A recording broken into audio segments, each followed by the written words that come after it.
Gina, mukhang dumating na naman yung monthly allowance mo. Alam mo, 1 taon ka na pinapadalhan ng pera.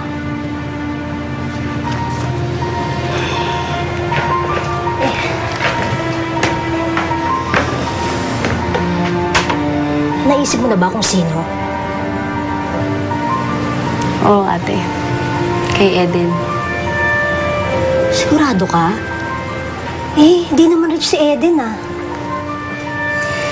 Kita kami ni Eden kagabi, ate. Saan? Dun sa engagement party ni Sig tsaka ni Monique. Bakit siya nandun? Nung nakausap ko siya, ibang pangalan binigay niya sa akin, eh. Hindi niya nga ako nakilala, eh. Pero ate, alam ko tsaka ramdam ko na siya si Eden. Kung close talaga kayo ni Eden, bakit naman hindi siya magpapakilala sa'yo? Naisip ko nga yun, eh.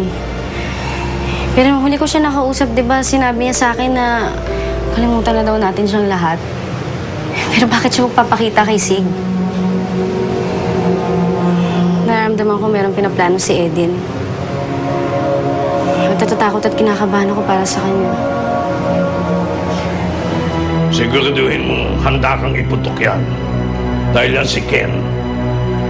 Madaling mangimay at mangalay ang kamay niyan sa gatilyo.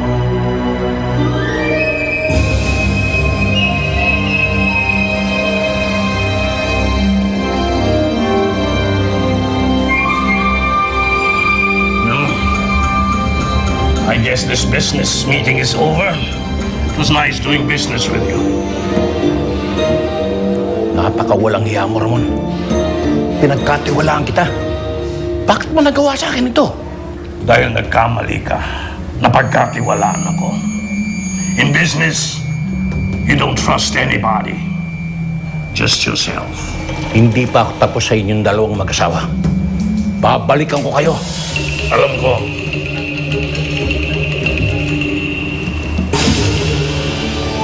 Your move.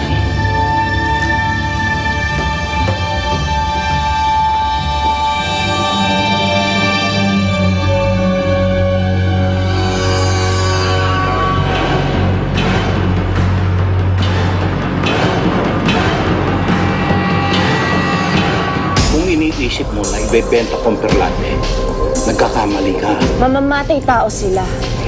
Paano kung pati ikaw na disgrasya? Anong nangyayari? Sino nagsabi sa inyo isara niyo to? Sir, may iba na pong may-ari ang resort. Wala na ang Saragossa Resort, Sig. Inangkina ni Pearl de la Vida. Teka. Ikaw ang sumugod dito sa pamamahay ko, tapos ikaw pa may gana magalit? Sisig yung humarang kay Eden. Alam ko. Pero ang pagkakaalam ng mga tao dito, hindi siya si Eden, amen. Siya si Pearl de la Vida.